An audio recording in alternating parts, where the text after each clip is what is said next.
শিক্ষক, non MPO শিক্ষক। এটা একটু নিয়ে তো।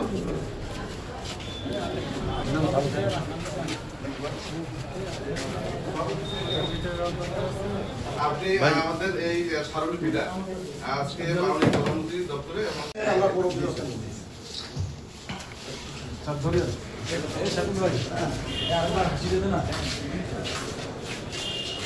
আপনারা অবগত আছেন যে আমরা সারা বাংলাদেশে সম্মিলিত নন এমপি ঐক্য পরিষদ বেতনবিহীন, এক কথায় যারা দীর্ঘদিন থেকে বেতন বঞ্চিত, প্রায় 15 বছর, 20 বছর, 25 বছর পর্যন্ত বেতন পাচ্ছে না, যে সমস্ত প্রতিষ্ঠানগুলো স্কুল, কলেজ, মাদ্রাসা, নিম্ন মাধ্যমিক, এই সমস্ত ডিগ্রি কলেজ, কারিগরি, এই সব একটা প্ল্যাটফর্মে আমাদের এই প্রতিষ্ঠানটা।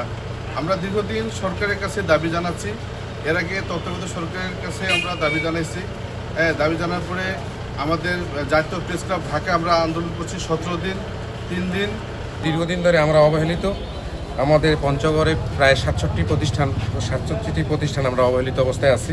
আমরা চাই আজকে স্মারকলিপির মাধ্যমে আমরা বর্তমান সরকারে জানিয়ে দিলাম যে আমাদের দ্রুততম সময়ে যেন বিশেষ করে 1719টি প্রতিষ্ঠান এমপিভুক্ত করা হয় এবং বাকি যে প্রতিষ্ঠানগুলো থাকছে সেগুলো যেন এমপিও ভুক্তির ব্যবস্থা করা হয়। 17 বছরে আমরা বৈষম্যের শিকার। 17 বছরে আমাদেরকে এমপিওভুক্ত করে নাই। নির্বাচনকালীন সরকার আসলো, তারা বলল তোমাদেরকে নির্বাচন এই যে কয়দিন আসি আমরা তোমাদেরকে এমপিও দিয়ে যাব, কিন্তু সেটাও তারা করলো না। আমাদের আকুল আবেদন, বর্তমান সরকার শিক্ষাভিত্তিক সরকার, এই সরকারের কাছে আমাদের আকুল আবেদন, আমরা যেন এই সাধারণ শিক্ষকগুলি আমরা এই ঈদের আনন্দ যেন করতে পারি, এইটুকুই আমরা এই বর্তমান সরকার জনাব মোহাম্মদ তারেক রহমান সরকারের কাছে আকুল আবেদন করছি।